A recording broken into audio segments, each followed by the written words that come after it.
I don't want no millionaire telling me that, life is all right. Wait, you saying Love Yours you don't like? Yeah. Damn, I noted that as one of the most significant songs of his career.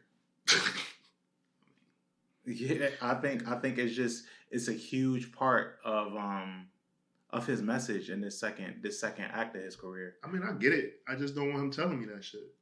Well, who would you rather hear that from? My father. Yo, man, everything that glitters ain't gold. Appreciate what you got, son. Fuck you, J. Cole. Tell me that, nigga. You successful. We get to hang out with Jay-Z and shit. I mean, Jay-Z don't even want to hang with this nigga. We said that already. Jay Hope don't want to hang out with this nigga. Hey, man. But I heard that shit immediately got upset. I think Love Yours has taken on a life of his own in a sense. Like, you see it in graffiti now.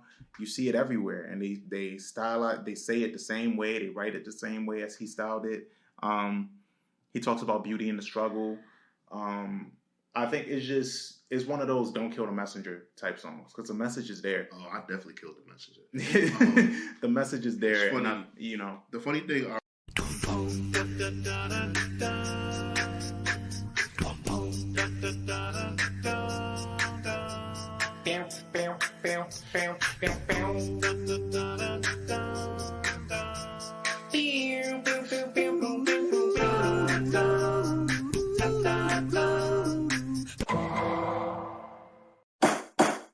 Welcome to Rap in Order, the interrogation of a hip-hop album, where we take some of the culture's most beloved hip-hop albums, put them on the stand, see if they stood the test of time. Now let's see who we got on the stand today. Another episode of Rap in Order. I'm First Class Regg. And I'm Taurian B. It's a beautiful day. As you can see, we're in a different location. You're not the only one with cool mugs. I see. Kind of forever. So this album that we're getting into today, I think it was a really defining moment for this artist. This was their third album, released in 2014. And I think before this artist was trying to find their footing with mainstream and like being signed to like a super popular artist like Hove, being on that imprint, seeing what that means. And I think with this album, he just said, fuck it. Like, I'm not going to fit into that mold of like what like this big artist is supposed to be. This album is super stripped away. He produced all of it, no features. So of course I'm talking about J. Cole. And we're talking about Forest Hills Drive, released in 2014, which was a surprise release at that time. Shock drop. Shock drop, yeah. And with this album, like I said, it was super stripped away. And I think before this was Born Sinner. You had the big single with Miguel, Power Trip. Yeah. You had a lot of big moments on that album. And then also he dropped the same day as Kanye. He dropped the same day as Mac Miller, rest in peace. And going into this, I think it was so well received because of the story that he told of like basically coming in and like wanting to be this big time celebrity, big artist, because he felt like that's what goes hand in hand with being a big MC. And then him realizing that that's not it. That's not what he wants to do. And he was in a position to like redefine what a superstar artist is. So what did you think of this album when it came out? I feel like I was with you when this album dropped. I think we was together when it dropped. This album, when it dropped, like I was like really locked in because, everybody always has jokes about J. Cole that he basically, makes sleepy music or he's boring or he's always rapping about losing his virginity, which there is a song on this album about that, or not making the basketball team. But I think the authenticity of him like being so relatable to all of us, because all of us kind of have that story. We had like hoop dreams or like making a sports team in college or high school. I think that was something that was like very like true to like a lot of us, right? And then especially like he went to St. John's, he was in Queens, he was around the city all the time. So when we got this project, I was kind of like really like happy for him because like I was like, all right, he finally figured it out, and like he's not doing what like he's not listening to being told, hey, we need a single. Yeah. And I think he earned that after those first two albums and like what how it was being received. And I think that he was very lucky to get that trust from the label, because they could have been like, nah, give us another fucking workout. Yeah, you know what I'm saying? That's true. But he was able to make this project, produce it himself, turn it in, and sell them on the fact of what he was going to do. He was going to, remember, he took the album to people's houses and like let them listen to it. Like, imagine, like, it's funny because people were like, yo, I hope J. Cole knocks on my door. Yeah. That was a cool time because I think a couple episodes ago we were talking about the best like marketing, and you mentioned Hove, and I've always thought about 2014 Forest Hills Drive because it was so personal. It was such a personal piece of work, but the way that he did the marketing was so inclusive and so like just dope. Like he would just put up like, oh, yo, I'm in your neighborhood and DM me, send me your address, whatever. And he would show up with his tour bus and go sit down in people's living room and listen to this album. You think when he put it to somebody's house, they didn't have like a stereo system in their crib and they just had to play it on like loudspeakers and shit? Yeah, hell yeah. Just played it from his phone or some shit. But I think that's what was so dope about this rollout, because I was like, I wasn't the biggest Cole fan, but I always fucked with like how he delivered his message and like how he put his shit out. I think looking at his career now, he's kind of stayed true to like what he introduced on this album. This album was like a turn of events for him, and in character and in rebranding. Big part of rebranding actually, and it kicks off with this intro that's super like, that's super just into what we're gonna get into. Like as far as like, you know, it says, oh, it keeps repeating, do you want to be happy? Do you want to be free? In retrospect, I put that it kind of sounds like he was freeing himself of, you know, the traditional way of what a rapper is supposed to be like. What was your take on it? Literally the same thing. I literally wrote that he was shedding that, because you got to think also like Kendrick is his man's. So Kendrick is his man's, right? Drake is his man's as well, and he's cool with these two artists, and they're called like this three-headed monster. But he's being told to like do these radio-friendly, safe records, and he's like, "Yo, I'm supposed to be like the next one." Like he was deemed the next. I could be wrong, but I'll never forget this. It's a Source magazine when they were talking about J. Cole being signed by Hove, and he was kind of assigned as the prodigal son.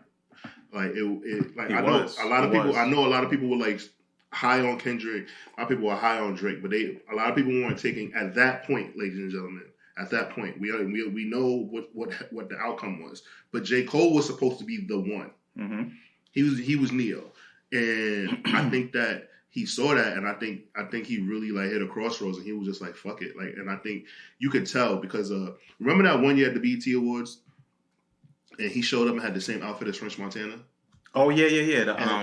And they had him, and like it was something that was so. It was like a black and gold shirt. Yeah, like he had a stylist, and like he just wasn't. It wasn't him. Like it wasn't authentic to who he was, and he was kind of just like going with the flow. And then after that, he was like, "Yo, never again." And then he just started being himself, wearing the Jordan 1s, wearing the baggy clothes and shit like that, wearing the same shit over and over, letting his hair grow and stuff like that, because that was more true to who he was. Like having like a chain and all that stuff. That's what he thought he was supposed to do, but it really wasn't him.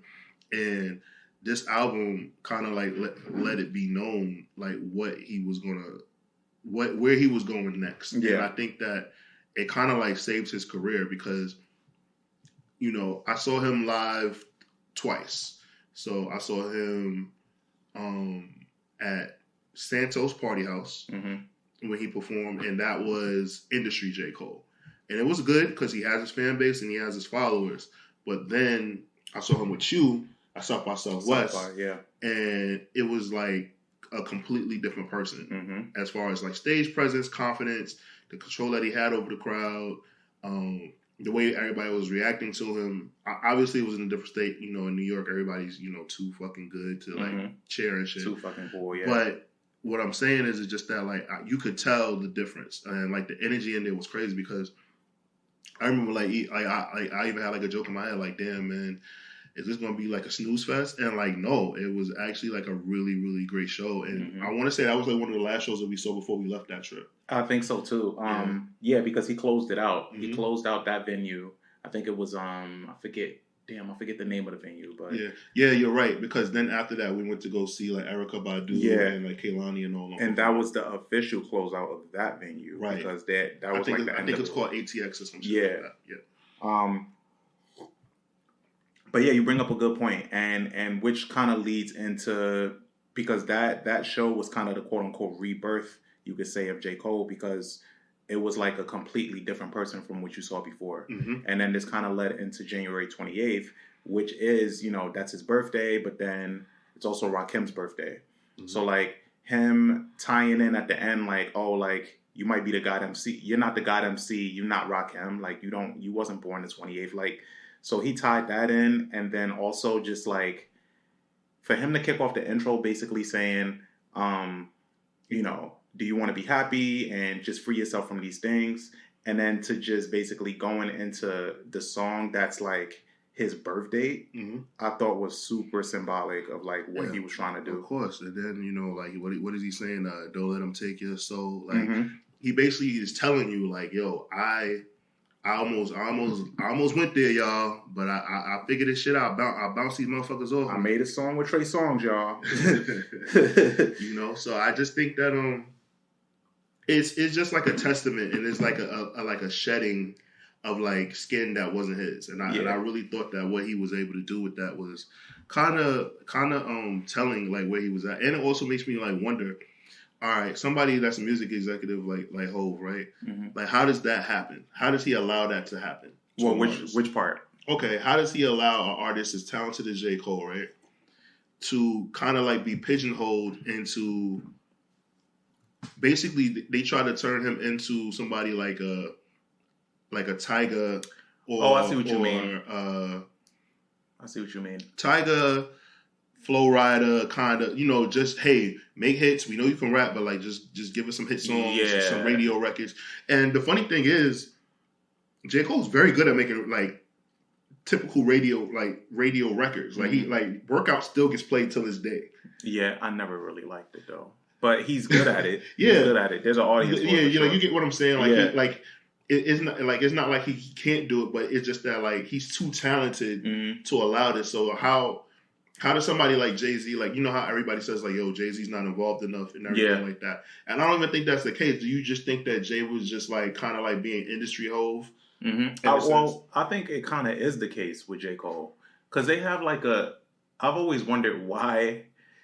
I feel like Jay does attach himself to the success of things, right? Dr. Dre has been known as that, where like if you're on Aftermath and you don't go gold or platinum, he kind of just shelves you and just forgets about you type shit. That's like the renowned thing. But like Hov always gets away with that because typically he'll work with the artists. Like he'll do songs with them, he'll collab with them, and he'll hold them closer. I don't know what it is with Cole where, as far as like publicly, he's never developed that relationship with him. Yeah, outside of that 1 year at the Grammys when Cole lost, like Jay gave him like a gift. I forgot what the gift was, and said like, "You already won. Don't worry." Like, yeah, like Jay was basically like, "Listen, nigga, you ain't gonna win this award tonight, but I'm letting you know you won." Yeah. And I'm pretty sure like we say all of this, but I'm pretty sure that they do have a relationship. I'm pretty sure that they have had conversations and sit downs and like talks and stuff like that.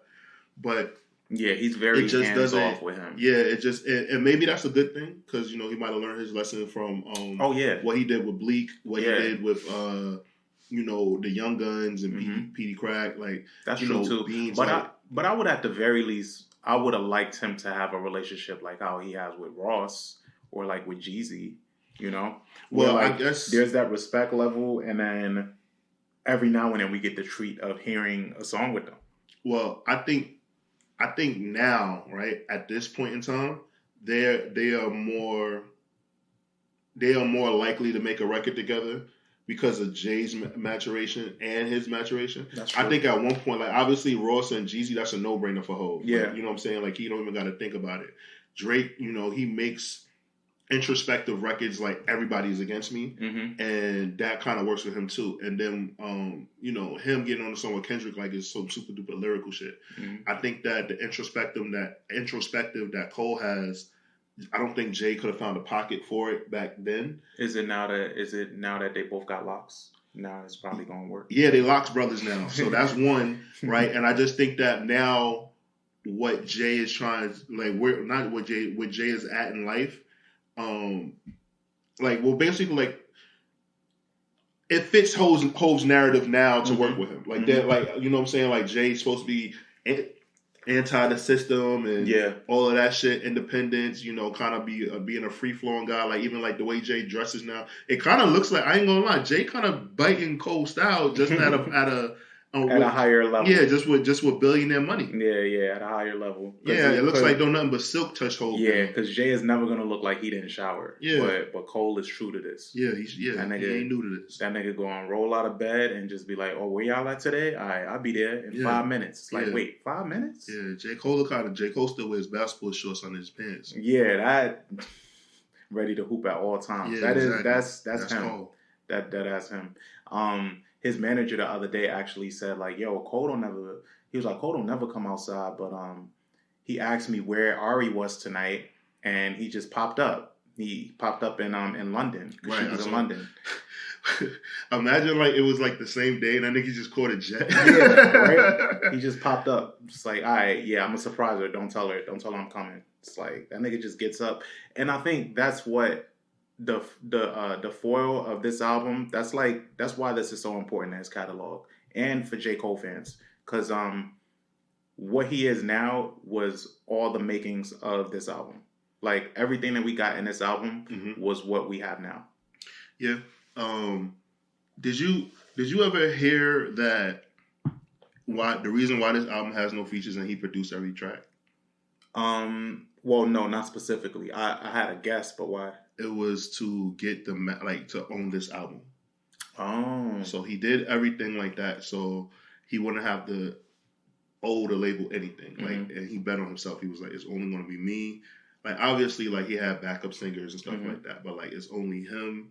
It's self-produced, so he didn't have to outsource any producers, and he was able to own. Like, so this project he owns, and then he renegotiated. Him doing that allowed him to renegotiate his contract, and like that's why like he owns his masters and everything like that. And then he took his Dreamville imprint to another label, and that's how he was able to do that. I see. That's smart. I think that's some real betting on yourself shit. For real. Like that's like you knowing your fan base, because I don't think, all right, this is fucked up. Like, he about to catch a stray. I don't think Wale could do that.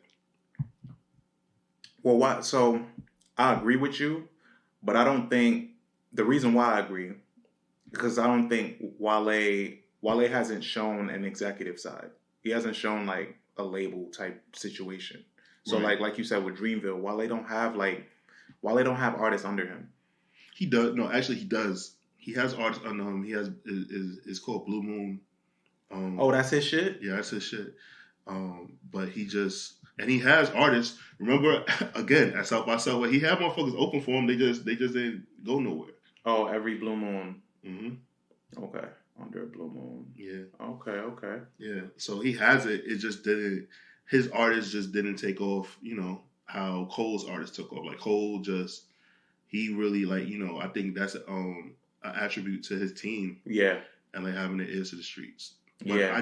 It's funny. Whenever I think about Cole, I always think about Wale, because like things for them were so parallel, and I think that the freedom that like that Cole has, like, Wale wants, but I just think that because he deals with a lot of like personal things, it's harder for him to like get certain things out, and he's very like multifaceted, because like obviously like Wale is like a poet.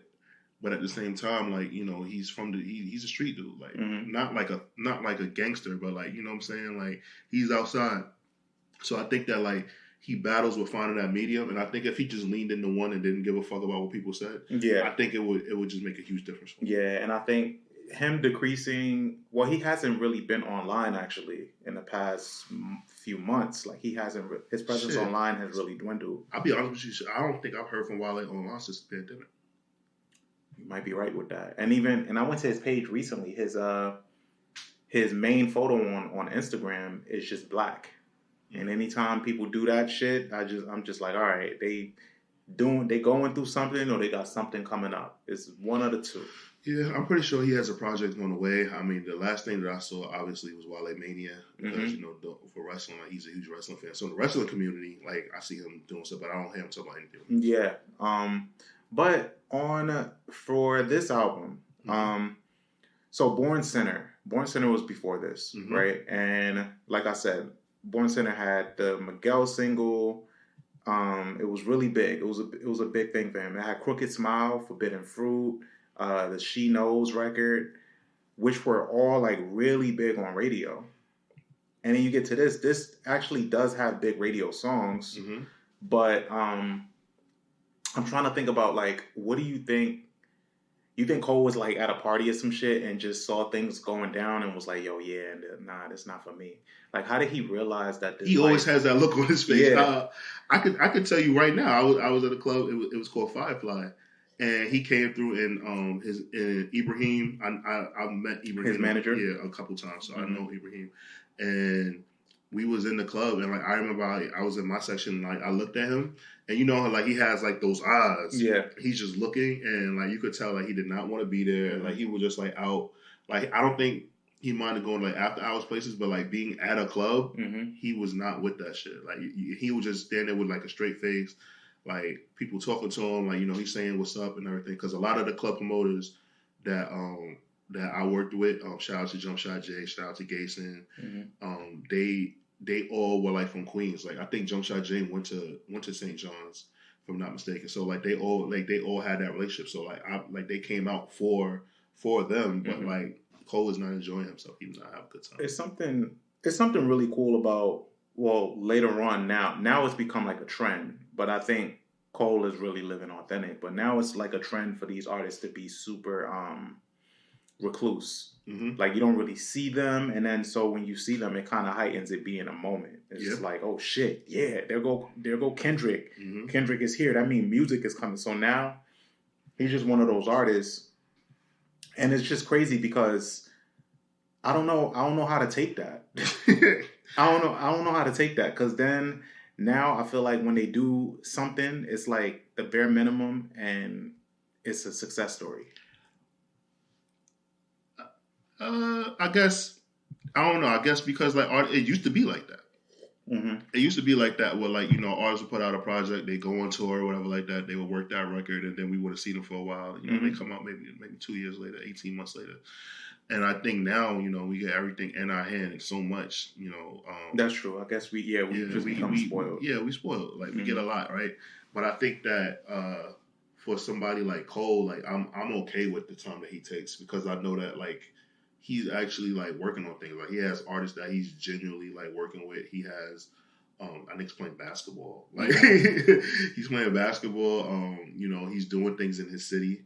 And I just think that that's something that, I'm okay with that because I know that he's busy. Yeah. But I want to talk about some more of the tracks on the album, right? So the funny thing is like listening to the song "Wet Dreams," right? The first song that that comes to mind. It's funny because it's kind of like it's one of those stories that like a lot of people can relate to. Like when I was in high school, the girl that took my virginity, like she thought that I was active. Like I was, I played sports. I was a popular dude, but like I didn't give off virgin, I guess. I don't know. Yeah. I don't know how a virgin looks, but I didn't give it off. So she thought like I was, and like I wasn't. So like I just like faked it till I made it. And it was really funny because she was like, "Yeah, like you're the second guy," and I was like, "Oh," like so we both experienced. I'm thinking she experienced. You know what I'm saying? So it was like I actually like it's similar, so I understood it, and I just think that it's a funny thing that Cole had that experience, and I was just like, "Yo." People make fun of him, and it's like I think when it came out at that time, we all making fun of him. But it's like, I mean, Like we have similar corny stories like that. Yeah. It's not that bad. No, I get it. I think it's funny because it's just our era. Like I feel like our whole era is like that. Where like I feel like Gen Zers are probably like a lot more clear on communication. Like, yeah, no, I've never done this. It's my first time type shit. Mm-hmm. And with us, it was just like, yeah, like with men, you know, for me in high school, that was the assumption too with the girl that took my virginity. It was like, yeah, no, you done it.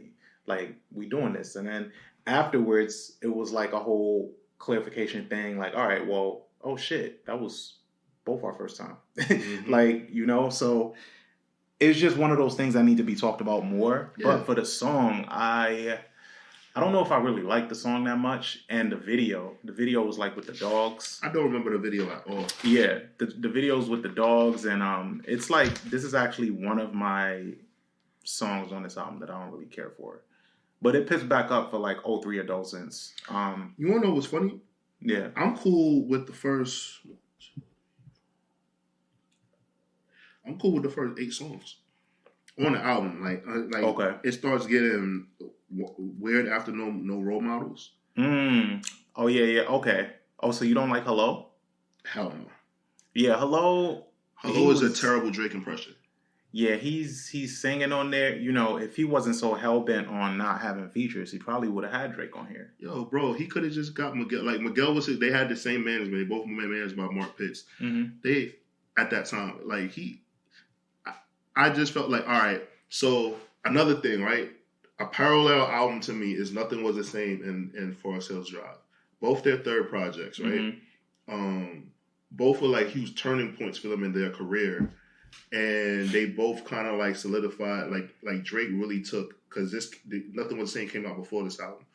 Nothing Was the Same, Drake really took singing and rapping and combining it to like be like a thing and like harmonizing and stuff. And I think Cole heard that and like Cole did it in his way, but it just doesn't sound as crisp. Yeah. It's his singing voice isn't as good. And Drake's isn't like the best.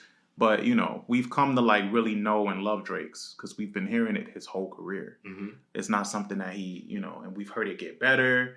That's a good parallel to bring up, though. But I think with Hello, and that's the thing about story albums, too. Because even if there's a song that you don't really care for, you can still appreciate it in, like, the timeline of the story. Because, like, you know, he's basically talking about, when you listen to the album, he's talking about being on this high of being, you know, on the other side, quote unquote, Hollywood, and, you know, being Hollywood Cole and experiencing all this different shit. And in the middle of it, he's like, wait a minute, this shit is not for me. And these not the type of girls that I like. And I need that old thing back. And then you get to Hello. He's calling a girl that he had relations with, and he misses her, and she's not answering the phone, and coming back to that reality. So, like, in the fold of the story, I get it, but it doesn't translate well for, like, a replayable song. I couldn't tell if he was talking about falling in love or falling out of love. Nah, he was talking about trying to call... Basically, the repetitive nature of the Hello part is just him literally trying to call a girl that's, like, his old thing and trying to get her back.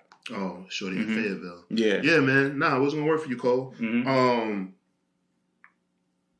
Get Off My Dick is a song that I liked as well because it was basically like, all right, the hometown boy made good. He comes back home and like people not fucking with him because they're just like, well, motherfucker, you pretend like you from New York now. Like, oh, you a big rapper now. Like, you signed to Jay-Z. And you got to think about it. Motherfuckers down south do not like New York people, bro. Like, literally. Like, where he's from, like, North Carolina, like, they just... you got to think about it. Like, Cole, nothing about Cole gives you North Carolina unless he tells you he's from North Carolina. Yeah. So I'm pretty sure going back home, like, a lot of people were just like, oh, you know, telling him, you know, you think too good. Oh, you talking proper. Talking like you from New York now. Who knows, man? That nigga talk like that his whole life. Who knows? Yeah. But I just thought, like, it was a fun, like, I mean, shit, the name of the song is Get Off My Dick. Like, I think that's telling enough.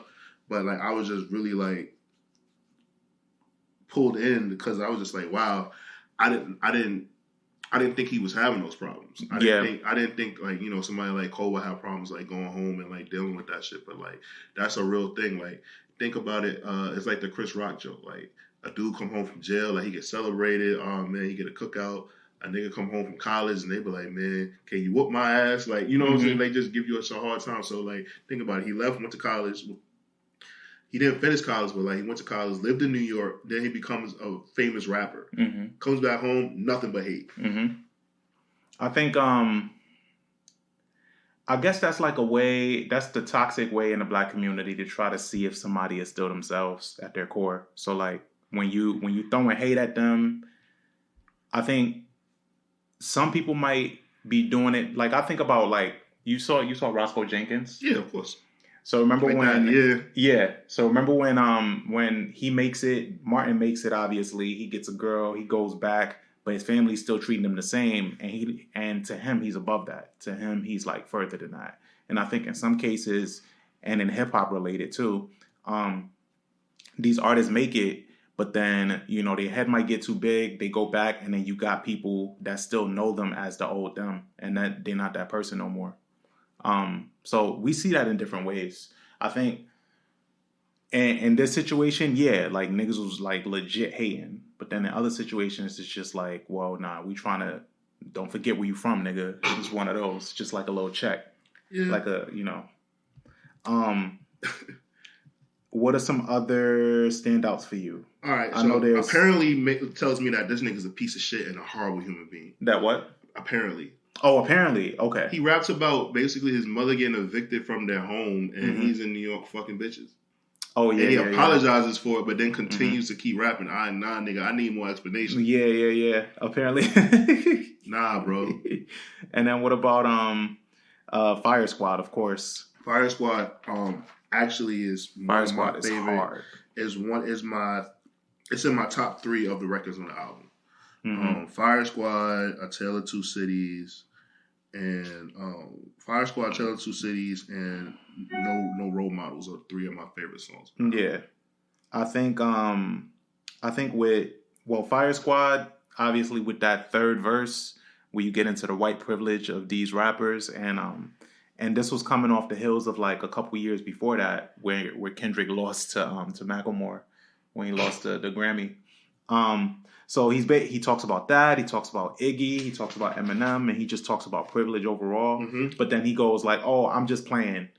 But I think it's funny because he's half white. His mom is white. Yeah. He is half white. Yeah, like you know what I'm saying. Like I never understand that because it's just like, you know, Drake and J. Cole, because they have a darker skin tone, they get a pass, right? But somebody like Logic gets like shitted on. Like, yeah, but that's exactly why though.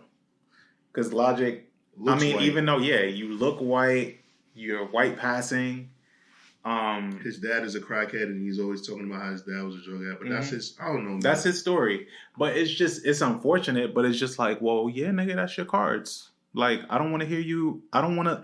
When I listen to Logic, I don't want to hear him at the same time talking about being black and being mixed and all these other things.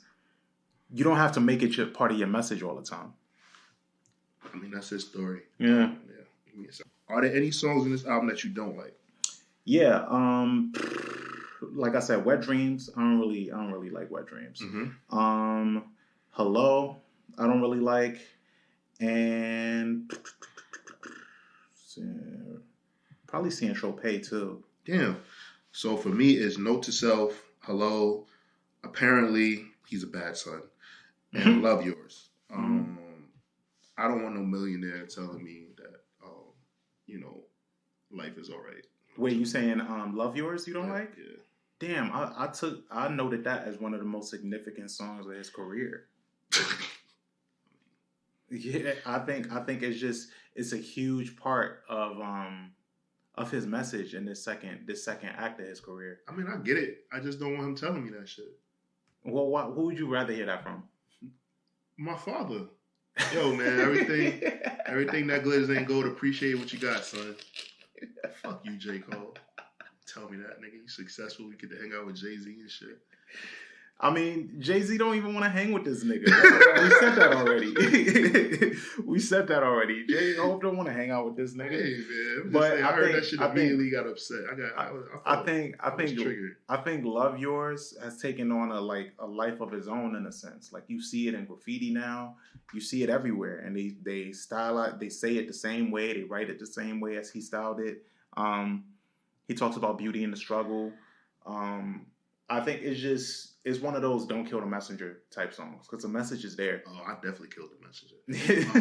The message is there. Funny, the funny thing. All right, so San Tropez, I actually like because it was kind of like Eminem's "Say Goodbye to Hollywood." JC's "Marcy to Hollywood." Like basically, saying like, "Yo, I'm out of here. Like I'm rich." But I think again, Miguel should have been singing. So Central Pay, I like the way it's in the North because he's like, oh, he's on his way to Hollywood, and then Get Off My Dick is just like it comes on and he's like Hollywood Cole. So it's just a perfect transition. Oh yeah, and remember when he performed that shit live, that's how it went, and I was like, oh. Yeah. So I think that's the thing that you can't knock about this album because even the low points, they carry into the other songs that are high points so well that you just need everything in this. You want to know? Okay, so 03 Adolescence is the song that stood out to me the most. This is another thing where I really felt like I related to it, right? So the story of 03 Adolescence is he sees the kids hustling in school, and he's kind of getting, mixtapes and shit. Yeah, he's getting all the attention. And all the things that a 17-year-old, 16-year-old sees and they think that they want, right? But then he's like, yo, how can I get down? How can I get put on? And then he tells him motherfucker, I look up to you. How you he was like, yo, I gotta take care of my family. My mom's don't give a fuck about me. I gotta take care of my siblings. Yo, your mother loves you. You're going to college. You play basketball. You got friends. You don't gotta worry about motherfuckers trying to kill you or rob you. And I remember I had a situation like that. Not where I was trying to become fucking Scarface, but I remember I had a point in time where I told a friend yo, I want to get in the game. My friend laughed at me. And he was like, are you fucking crazy? He was like, I don't do this shit because I think it's cool. He was like, yo, bro. He was like, yo, you got mad family. He was like, yo, you work at Levi's. You got mad friends. He was like, yo, bro. He was like, yo. At that time, that was when I would go with my friends the trips to Miami and shit like that. He was like, you don't miss no trips with us. He was like, what you missing out on? And I remember being yeah, but you got really nice shit. He was just like, yo, man, he was like, the shit that come with this, don't look at it like that. He was like, I'll be stressed. He said, I gotta worry about getting locked up every day, my door getting kicked in, somebody around me. And he just told me don't think that this shit is what it is. So it was pretty, I really, really related to that story. And I was like, wow.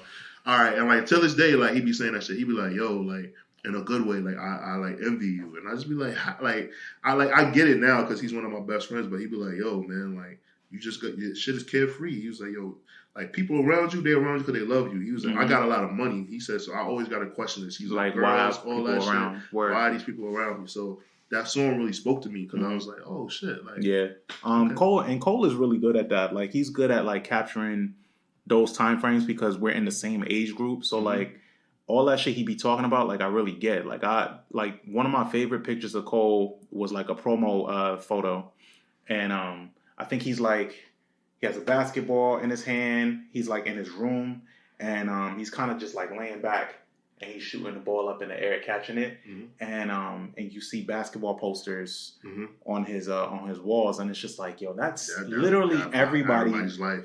Everybody in my age group, that was their life. Man. All my Slam magazine posters. Yeah, he had Slam magazine posters. He even had a poster that I feel I had. So it was little moments like that is what made Cole resonate so well with the age group that he's in. He never tries to pander to people that are younger than him. If anything, he questions people that are younger than him. And that was the whole KOD rollout. But was there a number one song for you that's your shit that you probably still go to or one that you like over the others? I guess I would say A Tale of Two Cities. And I think that the thing that made me like the song more was, remember the Black Friday freestyles with him and Kendrick? Yeah, and they switched off. They switched off, so it made me that's like one of my most listened to songs because I will listen back and forth to listen to see who actually approached it better, him or Kendrick. And like that song just gets me hyped. Like I enjoy it. I enjoy Cole's flow in it. I would say Tale of Two Cities. Okay, I think for me, I love Fire Squad. Fire Squad is just like the energy on that is amazing.